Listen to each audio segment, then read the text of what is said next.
Hello my dear future ANM, स्वागत है आपका इस नई एमसीक्यू के सेशन में। और बात करेंगे कुछ इंपॉर्टेंट क्वेश्चंस के बारे में। और इंपॉर्टेंट क्वेश्चन जो आपका आज का जो सेशन है, इसमें हम प्रीवियस ईयर का जो एएनएम का पेपर है उसको सॉल्व करवाएंगे आपको। तो इसमें देखते हैं कुछ इंपॉर्टेंट क्वेश्चन है जो कि आने वाली हो सकता है कि आने वाली एएनएम एग्जाम में भी आ जाए। और देखते हैं किस तरीके का आपका पेपर आता है एएनएम का। और इम्पोर्टेंट क्वेश्चंस भी हैं इनमें जो कि आपको ये भी एहसास कराएंगे कि हमारी जो तैयारी है वो किस लेवल पे चल रही है और कितने हमारे इसमें मार्क्स आ रहे हैं जो कि आने वाले एएनएम एग्जाम के लिए हम तैयार हैं या नहीं है। तो देखते हैं कुछ इंपॉर्टेंट क्वेश्चन रहने वाले हैं, आपके पूरे के पूरे 100 रिवीजन होगा। फाइनली हमें देखना है कि इसके क्या क्या आंसर हो सकते हैं। ठीक है, तो देखते हैं क्वेश्चन नंबर 1 क्या कहता है आपका। क्वेश्चन नंबर 1 कहता है मोतियाबिंद में आंख का कौन सा भाग प्रभावित होता है। कि मोतियाबिंद जो डिजीज होती है वो आंख की डिजीज, उसमें कौन सा भाग प्रभावित होगा। तो ऑप्शन ए कहता है आपका पुतली, वही ऑप्शन बी कहता है लेंस, ऑप्शन सी कहता है आइरिस और ऑप्शन डी कहता है रेटिना। तो बताइए कि इसमें कौन सा भाग हमारा जो है आपका जो भाग होगा वो कौन सा भाग प्रभावित होगा। तो इसका राइट आंसर क्या जाएगा, इसका राइट आंसर जाएगा आपका, इसका राइट आंसर जाएगा आपका लेंस। यानी कि लेंस जो होता है आपका, ये क्या होता है, वो जो कैटरेक्ट डिजीज होती है इसमें ये प्रभावित होती है। ये मतलब लेंस प्रभावित होता है। आपका कौन सा भाग प्रभावित होता है, लेंस। तो इसका राइट आंसर जाएगा आपका बी, इसका राइट आंसर जाएगा आपका बी। क्वेश्चन अगला देख लेते हैं। क्वेश्चन क्या कहता है आपका, क्वेश्चन नंबर 2 गर्भावस्था के दौरान धूम्रपान से हो सकता है। यानी कि गर्भावस्था के दौरान अगर माता धूम्रपान करती है तो उससे क्या क्या एबनॉर्मलिटीज हो सकती हैं। तो देख लेते हैं। ऑप्शन ए कहता है आपका कि IUGR LBW यानी कि इंट्रा यूट्राइन ग्रोथ रिटार्डेशन हो सकती है। LBW यानी कि लो बर्थ वेट यानी कि बच्चे का वजन कम हो सकता है। बी कहता है आपका गर्भपात यानी कि अबॉर्शन के भी चांस बन सकते हैं। सी यानी कि नवजात में विकृतियों की होने की संभावना अधिक हो जाए, यानी किसी भी प्रकार की क्रोमोसोमल एबनॉर्मलिटीज का होना। ये तीनों के तीनों जो ऑप्शन है ये राइट है आपके। इसका राइट आंसर जाएगा डी। यानी कि अगर माता स्मोकिंग करती है, धूम्रपान करती है, तो ये जो समस्याएं ये हो सकती है वही बच्चे को और माँ को दोनों को इफेक्ट करेंगी। क्वेश्चन अगला देख लेते हैं। क्वेश्चन नंबर 3 कहता है आपका कि पारिवारिक हिस्ट्री प्रसव जांच का एक महत्वपूर्ण घटक है क्योंकि। कि पारिवारिक हिस्ट्री लेना जरूरी है क्यों। तो ऑप्शन ए कहता है कि परिवार की आर्थिक स्थिति का पता लगाने के लिए। तो ये तो बिल्कुल नहीं होगा कि परिवार की आर्थिक स्थिति को पता, महत्वपूर्ण तो नहीं होगा, वैसे ठीक है लेकिन महत्वपूर्ण नहीं होगा। बी कहता है किसी आनुवांशिक बीमारी जो कि नवजात को प्रभावित कर सकती है के बारे में पता लगाने के लिए। ठीक बात है, ये जो आपका ये सही है। और सी कहता है कि परिवार की पोषण संबंधी आदतों के लिए। ये भी गलत है। वैसे तो ठीक है, ये तीनों के तीनों ऑप्शन वैसे तो ठीक है, लेकिन ये क्या पूछा है, महत्वपूर्ण, यानी कि महत्वपूर्ण घटक पूछा है इसमें। तो महत्वपूर्ण घटक क्या जाएगा, किसी भी आनुवांशिक बीमारी जो कि नवजात को प्रभावित कर सकती है के बारे में पता लगाने के लिए पारिवारिक हिस्ट्री प्रसव पूर्व प्रसव जांच करना। ठीक है, तो इसका राइट आंसर जाएगा आपका सी, इसका राइट आंसर जाएगा आपका बी, इसका राइट आंसर जाएगा बी। ठीक है, क्वेश्चन नंबर 4 देख लेते हैं। क्वेश्चन नंबर 4 क्या कहता है आपका। क्वेश्चन नंबर 4 कहता है कि प्रसव के प्रारंभ होने के साथ रक्त मिश्रित सर्वाइकल सर्वाइकल श्लेष्मा का क्या कहलाता है। यानी कि प्रसव के समय, ये जो सीक्रेशन पूछा है किसके समय पूछा है, प्रसव के समय। प्रसव के समय रक्त मिश्रित यानी रक्त के साथ मिश्रित हो गए जो सर्वाइकल श्लेष्मा यानी किसी प्रकार का फ्लूइड आता है तो उसको क्या बोलते हैं, उसको बोला जाता है सो। उसको राइट आंसर क्या जाएगा आपका सो, उसको बोला। वैसे अगर एबनॉर्मल उसमें आ रहा है तो उसको सो नहीं बोला जाएगा, उसको अगर हम बोल सकते हैं कि मवाद हो सकती है, किसी प्रकार की मवाद हो सकती है, या रक्त हो सकता है, किसी प्रकार की ब्लीडिंग हो सकती है वेजाइनल। लेकिन अगर वो आपका प्रसव के प्रारंभ होने के साथ आ रहा है तो उसको क्या बोला जाएगा, सो, उसको बोला जाता है सो। ठीक है, तो ये क्या है, इसका राइट आंसर क्या जाएगा, सो। ठीक है, यानी कि ए, ऑप्शन ए इसका राइट आंसर होने वाला है। और क्वेश्चन नंबर अगला देख लेते हैं। क्वेश्चन नंबर 5 क्या कहता है, ए कार्यकर्ताओं में आशा आंगनवाड़ी कार्यकर्ता के अलावा तीसरा सदस्य। यानी कि ट्रिपल ए में आप कार्यकर्ताओं में आशा और आंगनवाड़ी, तो 2 ए तो ये हो गए, और तीसरा कौन आएगा, तो तीसरा क्या है हमारी एएनएम। तीसरा जो क्या है होगी एएनएम, यानी कि आशा। और ये एक एक क्या हो गया आंगनवाड़ी, और तीसरा ये क्या मतलब यानी कि एएनएम। यानी कि 3 ए में कार्यकर्ता में आशा और आंगनवाड़ी कार्यकर्ता के अलावा तीसरा सदस्य कौन है, एएनएम। इसका राइट आंसर हो जाएगा आपका ए, ये तीनों नहीं होंगे। यानी कि एएनएम, अगर 3 ए में पूछा जाए तो तीसरा जो सदस्य होगा वो हमारा कौन, एएनएम। एएनएम या जो कि आप हो भाई।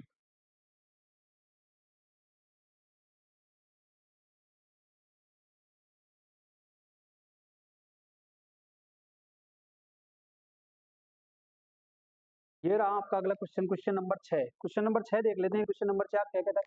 जन्म के समय 2.5 किलो यानी 2.5 किलो वजन से कम वाले बच्चे को क्या कहेंगे? जन्म से, जन्म के बाद है ना, जन्म के समय जब बच्चे का जन्म हुआ है तो उस समय अगर उस बच्चे का 2.5 पाउंड मतलब 2.5 से किलो केजी से अगर वजन उसका वेट जो कम है तो उसको हम क्या कहेंगे? दिनांक से छोटा ये नहीं होता, समय से पूर्व इसको प्री टर्म कहा जाता है, और एलबीडब्ल्यू यानी low birth baby, low birth baby कहा जाता है, एलबीडब्ल्यू लो बर्थ वेट। तो इसका राइट आंसर हो जाएगा आपका सी। ठीक है भाई, इसका राइट आंसर हो जाएगा आपका सी। क्वेश्चन नंबर 7 देख लेते हैं। क्वेश्चन नंबर 7 क्या कहता है आपका? क्वेश्चन नंबर 7 कहता है आपका, प्रसव पूर्व में जांच में शामिल है। प्रसव पूर्व कौन कौन सी जांच की जाती है? प्रसव पूर्व कौन कौन सी जांच की जाती है? तो ऑप्शन ए कहता है हीमोग्लोबिन की जांच, हीमोग्लोबिन की जांच करते हैं प्रसव पूर्व ही। मूत्र की जांच, मूत्र की जांच भी करती हैं पता लगाने के लिए, प्रेगनेंसी डिटेक्शन के लिए। ठीक है, नहीं प्रसव पूर्व ये तो मूत्र की जांच भी करते हैं, और वजन ये भी चेक किया जाता है, यानी कि तीनों के तीनों उपरोक्त सभी, यानी इसका आंसर क्या जाएगा? डी। इसका आंसर जाएगा डी, यानी कि तीनों के तीनों जो ऑप्शन है वो आपके सही है। ऑप्शन क्वेश्चन नंबर 8 देख लेते हैं। क्वेश्चन नंबर 8 क्या कहता है कि समुदाय में दौरे,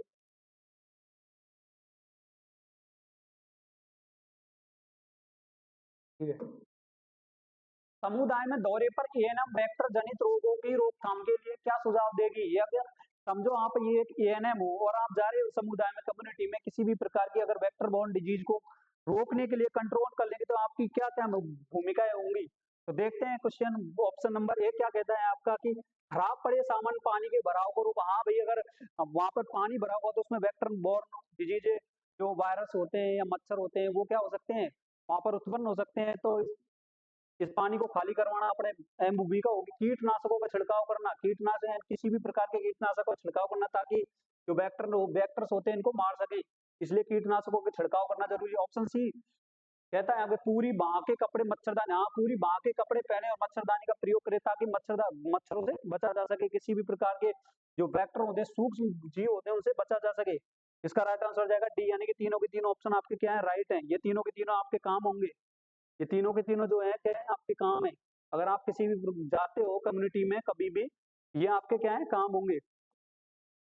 ठीक है, क्वेश्चन नंबर 9 देख ले। विटामिन बी ट्वेल्व का दूसरा नाम क्या है? विटामिन बी ट्वेल्व का जो दूसरा नाम है वो आपका है साइनाकोबालामाइन, साइनाकोबालामाइन। विटामिन बी ट्वेल्व को इस नाम से भी जाना जाता है, साइनाकोबालामाइन।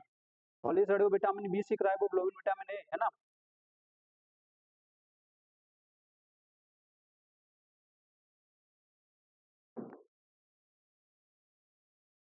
क्वेश्चन नंबर 10 देख लेते हैं। एक टॉपिक प्रेगनेंसी का मतलब क्या है? एक टॉपिक प्रेगनेंसी का मतलब क्या है? यहाँ पर पूछा गया है कि एक टॉपिक जो प्रेगनेंसी होती है उससे क्या समझते हो? कि कृत्रिम तकनीक से हुआ निषेचन, इसको हम आईवीएफ बोलते हैं। वहीं ऑप्शन बी कहता है गर्भावस्था के दौरान रक्तस्राव, गर्भ अगर इसको बोलते हैं हम भाई, एंटीपार्टम हेमरेज हो जाना, किसी प्रकार से वेजाइनल ब्लीडिंग का होना, क्या कहलाता है? गर्भावस्था के दौरान। ऑप्शन सी, ऑप्शन सी ये रहा आपका, ऑप्शन सी कहता है कि गर्भाशय के बाहर निषेचित अंडाणु का होना। गर्भाशय, तो यही हमारा ऑप्शन जो होगा, यानी कि गर्भाशय को छोड़कर कहीं पर भी अगर प्रेगनेंसी हो जाती है उसको बोला जाता है एक्टोपिक प्रेगनेंसी, यानी कि जो फर्टिलाइज एग होता है अगर वो गर्भाशय में नहीं होकर कहीं भी अगर जाता है, कहीं भी अगर उसे इम्प्लांटेशन होता है, तो उसको बोला जाता है क्या? Ectopic pregnancy. एक्टोपिक प्रेगनेंसी का राइट आंसर जाएगा सी। इसका राइट आंसर जाएगा आपका सी। क्वेश्चन नंबर 11 देख लेते हैं। क्वेश्चन नंबर 11 क्या कहता है आपका? यदि गर्भावस्था के दौरान बुखार हो जाता है तो कौन सी जांच करवानी चाहिए? गर्भावस्था के दौरान अगर बुखार हो गया तो भाई कौन सी जांच करवाओगे तुम? तो जो सबसे ज्यादा जरूरी है वो जांच कौन सी होगी? तो ऑप्शन देख लेते हैं, आपके ऑप्शन क्या कह रहे हैं। ऑप्शन कह रहे हैं कि मलेरिया की जांच करवाओगे। ऑप्शन ए कहता है कि मलेरिया की जांच कराओगे। ऑप्शन बी कहता है कि मूत्र की जांच कराओगे। मूत्र की जांच से कोई मतलब नहीं है यहाँ पर। रक्त शुगर से भी कोई मतलब नहीं है। हीमोग्लोबिन ये कब कराते हैं? एनीमिक कंडीशन को देखने के लिए। तो इसका राइट आंसर जाएगा आपका मलेरिया। मलेरिया की जांच करवाओ भाई। अगर बुखार हो रहा है तो एक बार मलेरिया की जांच करवा लो, उससे कंफर्मेशन हो जाएगा मलेरिया तो नहीं है। ठीक है, क्वेश्चन नंबर 12। क्वेश्चन नंबर 12 कहता है आपका कि शीर्ष बात सहायता करता है। शीर्ष बात जो होता है, शीर्ष बात में क्या होता है कि जब किसी भी प्रकार के घाव होते हैं हमारे पेरिनल एरिया, तो उनको भरने के लिए, जो घाव होते हैं उनको भरने के लिए क्या किया जाता है, सिट्स बाथ किया जाता है। इसमें किसी गर्म पानी किया जाता है, वहां में किसी प्रकार का एंटीसेप्टिक घोल डाल सकते हैं, तो उसमें बैठा जाता है, तो उसको क्या बोला जाता है, सिट्स बाथ। सिट्स बाथ तो देख लेते हैं, रक्त परिसंचरण में इसका प्रयोग नहीं किया जाता, मल निस्तारण के लिए इसका प्रयोग नहीं किया जाता। ये करेगा घाव भरने में आपकी सहायता, ये करेगा कब, घाव भरने में आपकी सहायता। इसका राइट आंसर जाएगा आपका सी, इसका राइट आंसर जाएगा सी। क्वेश्चन नंबर 13 देख लेते हैं। क्वेश्चन नंबर 13 क्या कहता है आपका, क्वेश्चन नंबर 13 कहता है आपका कि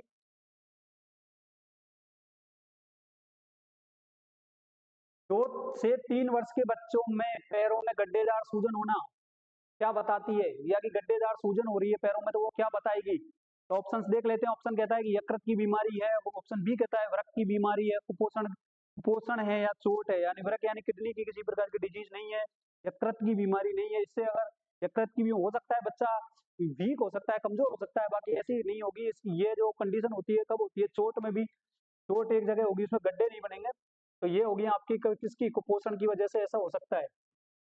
तीनों के तीनों ऑप्शन गलत है, इसका राइट आंसर जाएगा आपका सी, इसका राइट आंसर जाएगा आपका सी। ठीक है भाई, क्वेश्चन नंबर 14 देख लेते हैं। नवजात में शिशु कोलेस्ट्रॉम को महत्वपूर्ण रखना महत्वपूर्ण है। नवजात के लिए शिशु, नवजात शिशु होता है जो न्यूबॉर्न के, कोलेस्ट्रॉम किस प्रकार से महत्वपूर्ण होगा। कोलेस्ट्रॉम किसको बोला जाता है, जो फर्स्ट मिल्क होता है माता का, उसको क्या बोला जाता है, कोलेस्ट्रॉम। इसमें काफी ज्यादा एंटीबॉडीज पाई जाती है, एंटी इम्यूनिटी पाई जाती है काफी ज्यादा। तो देख लेते हैं ऑप्शन, आपका ऑप्शन से कहता है प्रतिरक्षा तंत्र की मजबूती करेगा भाई कोलेस्ट्रॉम, ऑप्शन सही है, सही है आपका। ऑप्शन बी क्या कहता है, स्वस्थ रहने के लिए, स्वस्थ रहने के लिए, ये भी ऑप्शन सही है। तो वहीं आपको मानसिक विकास हेतु, मानसिक विकास हेतु, मानसिक विकास हेतु भी कोलेस्ट्रॉम की जरूरत पड़ती है। इसका राइट आंसर जाएगा आपका डी, यानी उपयुक्त सभी, सभी के सभी क्या है कोलेस्ट्रॉम को, जो नवजात शिशु के लिए कोलेस्ट्रॉम क्या है, महत्वपूर्ण है। इसलिए महत्वपूर्ण है क्योंकि उसकी प्रतिरक्षा भी करेगा, स्वस्थ रहने का, मानसिक संतुलन को भी बनाए रखता है बच्चे को, इसलिए कोलेस्ट्रॉम जरूरी है। तो इसका राइट आंसर जाएगा आपका डी। तो मैं आपको एक चीज बताना चाहता हूँ, अगर आपको कहीं भी क्वेश्चन में जो कुछ, अगर दो ऑप्शन सही मिल रहे हैं और उसमें ये नहीं दिया गया ए एंड बी बोथ, अगर नहीं दिया गया तो उसका राइट आंसर आपको डी लगाना है, उपयुक्त सभी। अगर आपको एक नहीं आ रहा है और दो आ रहे हैं तो इसका राइट आंसर आपका क्या जाएगा, डी। तो कहीं पर भी ध्यान से थोड़ा, मतलब कि दो ऑप्शन अगर आपको सेम मिल जाते हैं और तीसरा ऑप्शन आपके समझ में नहीं आता, यहाँ पर उपयुक्त सभी दिया गया है, तो इसका राइट आंसर हमेशा क्या जाता है, डी। ठीक है, तो इन चीजों को आपको ध्यान रखना है। क्वेश्चन नंबर 15 देख लेते हैं कि शरीर का कौन सा भाग उदरीय एवं वक्षीय गुहा को अलग करता है।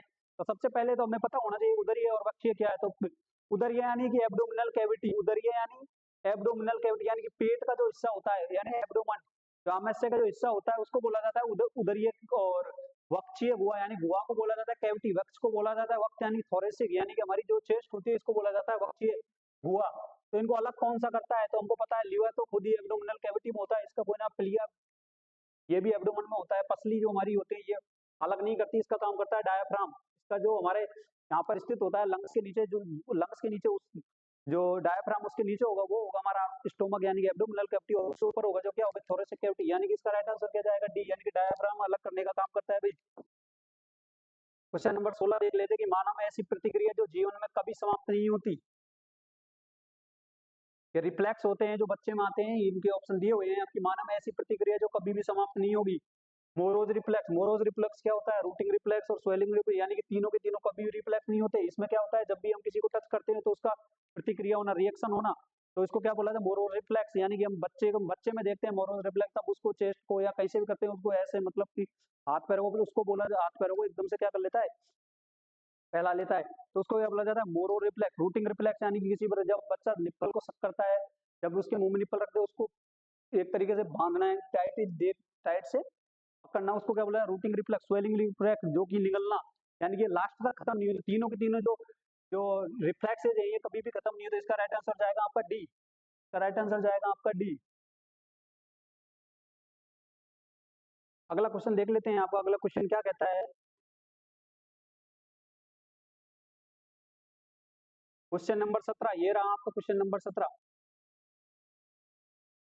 क्वेश्चन नंबर 17 कहता है यदि एक छिद्र रहित बाल्टी किसके निस्तारण में काम में ली जाती है, यानी कि पंचर प्रूफ कंटेनर, यह बात हो रही है पंचर प्रूफ कंटेनर को, यानी कि छिद्र रहित, तो किसके निस्तारण में काम लेते हैं, यानी कि क्या डिस्कार्ड किया जाता है इसके अंदर।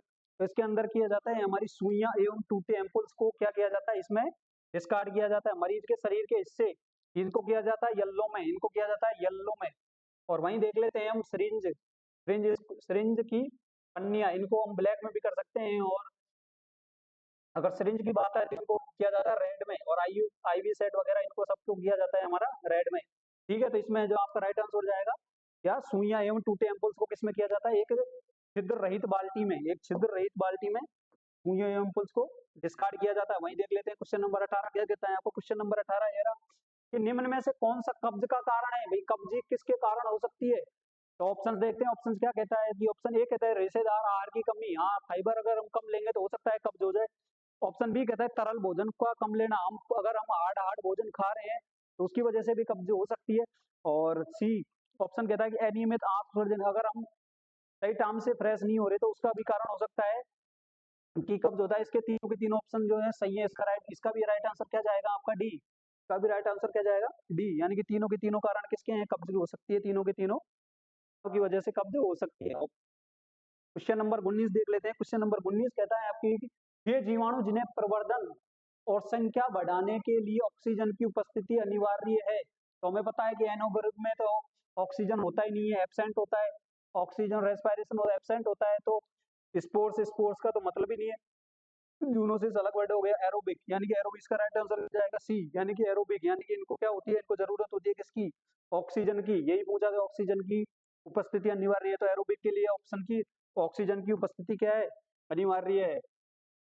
क्वेश्चन नंबर 20 देख लेते हैं। क्वेश्चन नंबर 20 क्या कहता है आपका। क्वेश्चन नंबर 20 कहता है आपका कि ILR का आदर्श तापमान कितना होगा। ILR यानी कोल्ड चैन की बात की गई है यहाँ पर। ILR यानी कि ice lined refrigerator, ice lined refrigerator होता है, उसका तापमान कितना होता है आदर्श तापमान। तो उसका आदर्श तापमान, पहले इसका राइट आंसर है आपका सी, यानी कि 2 से 8 डिग्री या 2 से 8 डिग्री सेल्सियस का जो तापमान होता है वो हमारा ILR का तापमान माना जाता है, कोल्ड चैन का तापमान माना जाता है। ठीक है, क्वेश्चन नंबर 21, क्वेश्चन नंबर 21 देख लेते हैं आपका। क्वेश्चन नंबर 21 क्या कहता है, प्रसव प्रथम चरण कहलाता है। प्रसव का प्रथम चरण कौन सा कहलाएगा, प्रसव का प्रथम चरण में क्या होता है, तो लेबर पेन से सर्विक्स 10 सेंटीमीटर खुल जाती है, झिल्ली के फटने से 10 सेंटीमीटर सर्विक्स खुलने तक, सर्विस के 4 से 10 सेंटीमीटर खुलने तक, और ऑप्शन डी है आपका सर्विस के 10 सेंटीमीटर से फीटर, ये नहीं होगा। इसका राइट आंसर जाएगा लेबर पेन से सर्विक्स के 10 सेंटीमीटर खुलने तक का जो कम होता है हमारा कब, प्रसव की प्रथम अवस्था में, प्रसव की प्रथम अवस्था में होता है। तीनों के तीनों ऑप्शन गलत है, इसका राइट आंसर जाएगा आपका ये। ठीक है, अगला क्वेश्चन दे विसंक्रमण के प्रकार, विसंक्रमण यानी कि डिसइंफेक्शन के, तो डिसइंफेक्शन के टर्मिनल भी होता है, टर्मिनल और कॉकरेंट, यानी कि दोनों के दोनों क्या है, सही है। तो इसका राइट आंसर क्या जाएगा, ये देखो दिया हुआ है यहाँ पर, अगर यहाँ पर नहीं होता और एक और दे देता तो इसमें इसका राइट आंसर जाता डी, यानी कि दो तो है ही, तो इसमें ये दे दिया ना ए एंड बी, तो इसका राइट आंसर जाएगा ये सी। अगर यहाँ पर कोई दूसरा डिसइंफेक्शन दे देता, डिसइंफेक्शन का टाइप दे देता, इसका राइट आंसर जाता, जो कि तुमको नहीं पता होता, पता नहीं होता, इसका राइट आंसर क्या जाता डी, इसका राइट आंसर जाता डी। तो अभी इसका राइट आंसर क्या होगा, सी। इसका राइट है, यानी कि दोनों के दोनों जो प्रकार है डिसइंफेक्शन के हैं, तो इसका राइट आंसर जाएगा आपका सी। ठीक है, इसका राइट आंसर जाएगा आपका सी।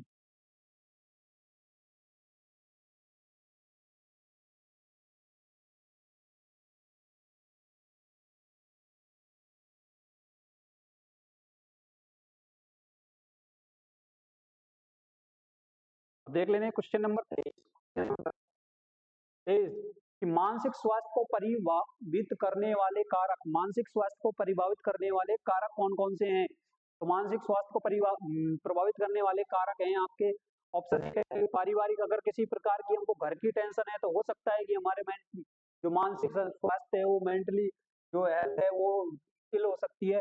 वहीं आते जीवन का लक्ष्य, अगर हमने कोई टारगेट बना रखा है और उस टारगेट पर अगर हम नहीं पहुंच पाते तो हो सकता है कि उसके कारण भी हमको जो मानसिक स्वास्थ्य पर फर्क प्रभावित कर सकता है, फर्क पड़ सकता है। और सी यानी कि शारीरिक कारक, यानी किसी भी प्रकार का फिजिकली स्ट्रेस होने या फिजिकली अगर हम किसी डिजीज से सफर कर रहे हैं तो हो सकता है ये भी कारण। का राइट आंसर क्या जाएगा आपका डी, यानी कि तीनों के तीनों जो है क्या है, मानसिक स्वास्थ्य को प्रभावित करेंगे।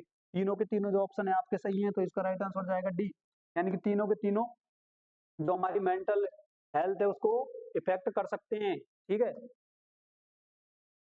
क्वेश्चन नंबर 24 देखो, प्री एक्लैम्पसिया क्या है, प्री एक्लैम्पसिया क्या है भाई, देखो हाइपरटेंशन, प्रोटीन यूरिया इंडिया की जय एडीमा, यहाँ पर आएगा एडीमा, ये गलत लिखा होगा, यहाँ पर आएगा एडीमा। यहाँ पर जो है यहाँ क्या है, एडीमा, यानी एडीमा का होना, हाइपरटेंशन, प्रोटीन यूरिया और एडीमा का होना, ठीक है। प्रीएक्लेम्पसिया का मात्र मृत्यु कारण हो सकता है, प्रीएक्लेम्पसिया की वजह से हो सकता है, ज्यादा हाइपरटेंशन हो जाए, प्रोटीन यूरिया हो जाए, एडीमा की वजह से हो सकता है कि वहां पर मृत्यु हो सकती है मात्र की।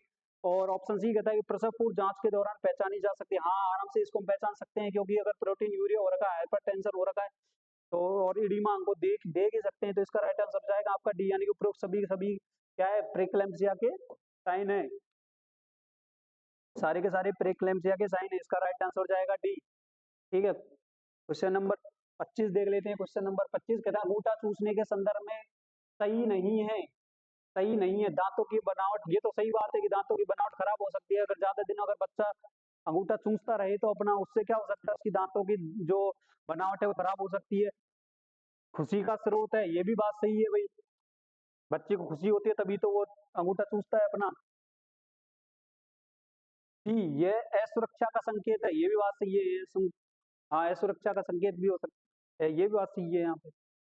और डी, पहले वर्ष में ही इसका सही इलाज करवाना चाहिए, पहले वर्ष में, तो ये इसके भाई बात सही नहीं है कि पहले वर्ष में इसका इलाज कराओ, ये तो ऑटोमेटिक छूट जाएगा।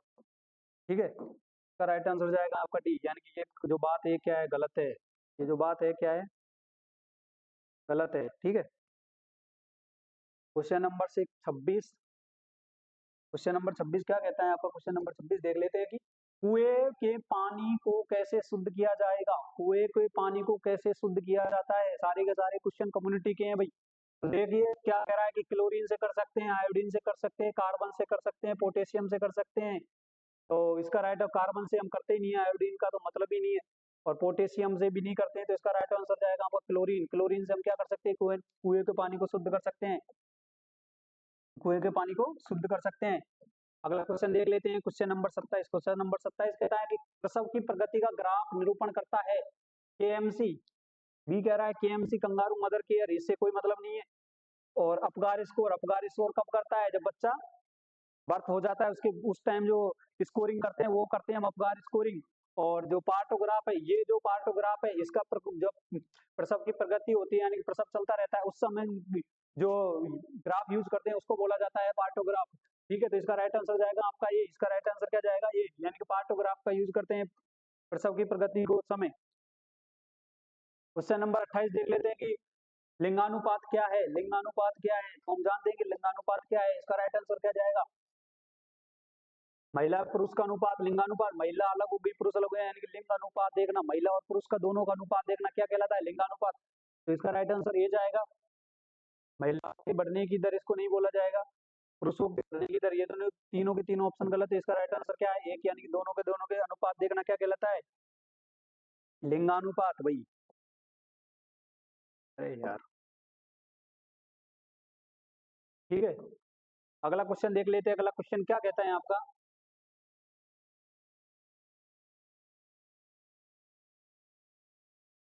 हाँ, क्वेश्चन नंबर 29, क्वेश्चन नंबर 29 कहता है स्टेपिस हड्डी कहाँ पाई जाती है, बहुत ही आसान क्वेश्चन है। स्टेपिस हम बच्चे बच्चे जब छोटे थे तब से पढ़ते आ रहे हैं कि स्टेपिस सबसे छोटी हड्डी होती है और कहाँ पाई जाती है, कान में पाई जाती है, सबसे छोटी हड्डी होती है और कान में पाई जाती है, ये तीनों के तीन ऑप्शन गलत है, तो इसका राइट आंसर जाएगा कान में। स्टेपिस जो हड्डी होती है सबसे जो बॉडी की सबसे छोटी हड्डी होती है शरीर की, तो वो होती है स्टेपिस, इसको माना जाएगा क्या, कान में, इसका राइट आंसर आपका बी।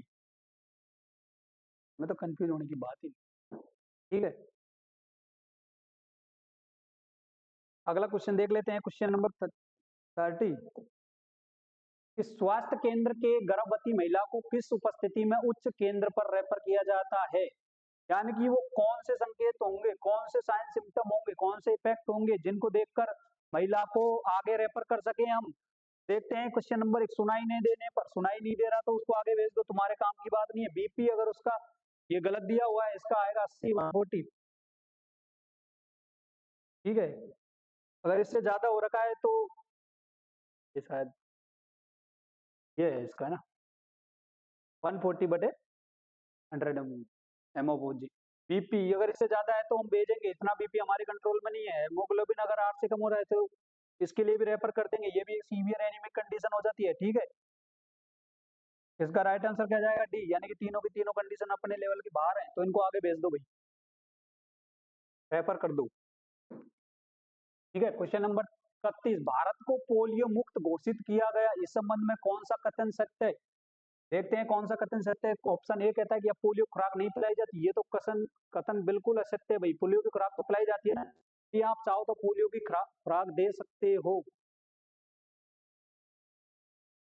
ठीक है, इसका पोलियो की खुराक अभी भी पहले की तरह दी जाती है, ये इसका राइट आंसर। ये दोनों तीनों के तीनों ऑप्शन जो है गलत है। पोलियो की खुराक तो अब भी दी जाती है ना, कैंप लगते हैं, हर साल पिलाई जाती है छोटे बच्चों को।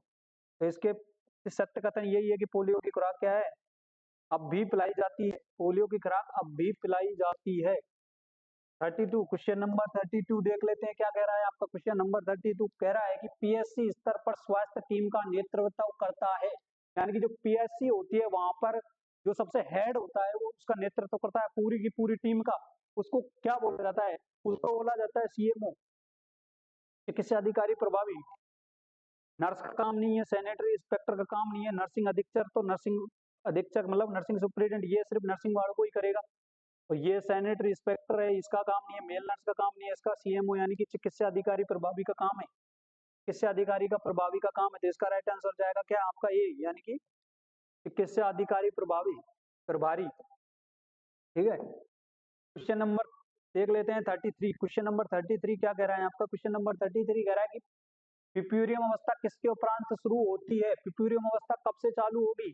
कि जो पिप्यूरियम होती है 42 डेज की जो हमारी पिप्यूरियम होती है उसके मतलब कब स्टार्ट हो जाएगी, कब स्टार्ट होगी?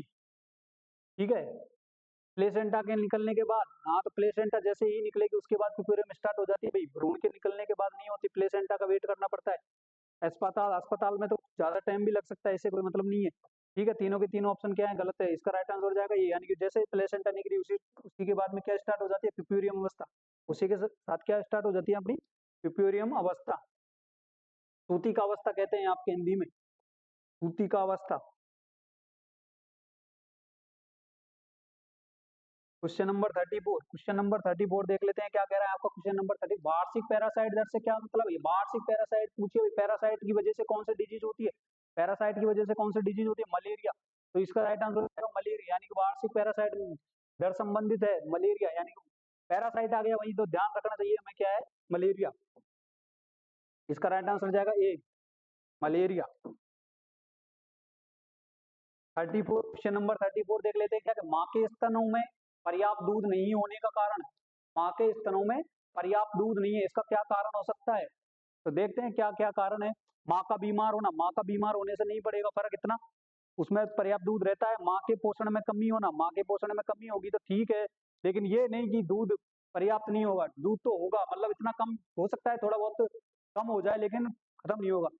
छोटे स्तन होना, छोटे स्तनों से कोई फर्क नहीं था। आत्मविश्वास का होना, आत्मविश्वास होने की वजह से अगर साइकोलॉजी का स्ट्रेस हो जाए उसको, तो हो सकता है कि उसकी जो दूध पर्याप्त मात्रा में नहीं हो। आत्मविश्वास का खोना, साइकोलॉजिकल सपोर्ट का कम होना का कारण हो सकता है। इसका राइट आंसर जाएगा आपका डी, इसका राइट आंसर क्या जाएगा? डी। ये भी तीनों ऑप्शन है लेकिन इनमें दूध पे इतना इफेक्ट पड़ेगा नहीं। क्वेश्चन नंबर 34, क्वेश्चन नंबर 34 देख लेते हैं। क्वेश्चन नंबर 34 क्या कह रहा है आपका? बच्चों में वृद्धि विकास को प्रभावित बच्चों में वृद्धि और विकास को प्रभावित करने वाले कारक, बच्चों में वृद्धि और विकास को प्रभावित करेंगे, यानी कि ग्रोथ और किसकी बात हो रही है यहाँ पर? ग्रोथ एंड डेवलपमेंट की बात हो रही है।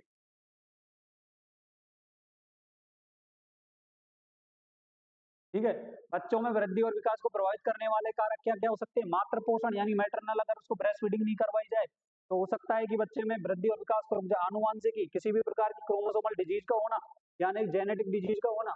वातावरण है गया, वातावरण में उसको सेटिस्फिकेशन नहीं होना, वातावरण में वो अपने आप को सही से अगर सेटिस्फाइड नहीं कर पाता, हो सकता है वातावरण। इसका राइट आंसर जाएगा तीनों के तीनों ऑप्शन जो सही है, यानी कि तीनों के तीनों ऑप्शन क्या है? सही है। इसका राइट आंसर क्या जाएगा? वो डी, यानी कि उपरोक्त के उपरोक्त सभी इसमें सही रहने वाले हैं भी। ये क्वेश्चन काफी टफ क्वेश्चन है आपको, कि साल हीमोग्लोबिनोमीटर से हीमोग्लोबिन नापते समय पिपेट में कितने निशान तक रक्त खींचना चाहिए? कितने? तो मैं आपको बता दूं कि जब आप ये ना वो सब सेंटर पीएससी जहां पर भी जाओगे वहां पर आपको एक हीमोग्लोबिनोमीटर मिलेगा भाई। वहां पर आपको क्या मिलेगा, एक हीमोग्लोबिनोमैनोमीटर मिलेगा। उसमें जैसे हीमोग्लोबिन नापते समय पिपेट पिपेट होता है एक सिरिंज की तरह, उसमें कितना ब्लड लेते हैं आपको वहां पर देखने को मिलेगा। आपको वहां पर क्या मिलेगा, देखने को मिलेगा। तो इस उसमें कितना ब्लड लेते हैं, उसमें कितना ब्लड लेते हैं, तो इसका राइट आंसर हो जाएगा 20 माइक्रोपेपिलरी। 20 माइक्रोपेपिलरी। इसमें जब ऐसा क्वेश्चन आता है तो हम क्या है कि एकदम से घबरा जाते हैं, तो आपको घबराना नहीं है। मैं आपको एक छोटी सी ट्रिक बता रहा हूँ कि होता क्या है। देखो, सबसे पहले अगर ऐसा क्वेश्चन आता है, आखिर ये जो नंबर डिजिट दे देते हैं भाई, इतना कितना होगा, कितना क्या होगा, तो सबसे पहले दो दो ऑप्शन को काट दो, जाते ही दो ऑप्शन को काट दो। सबसे कम नहीं होता और सबसे ज्यादा नहीं होता, सबसे कम नहीं होगा और सबसे ज्यादा नहीं होगा। तो इसका जब हमको ये दोनों मिल जाते हैं तो हमारे पास बचते हैं बी और सी, मतलब दो ऑप्शन बचते हैं। दो ऑप्शन बचते हैं तो उसमें से पहला जो है उसको लगा दो, पहला है उसमें से उसको लगा दो। इसका आपका राइट आंसर हो जाएगा। 95% तो ये तुक्का काम करता है, बाकी आप देख लेना। ठीक है, क्वेश्चन नंबर 38 देख लेते हैं। क्वेश्चन नंबर 38 क्या कह रहा है कि निम्न में से कौन सी बीमारी एसटीडी में सम्मिलित नहीं है, जो सम्मिलित की जाती है। निम्न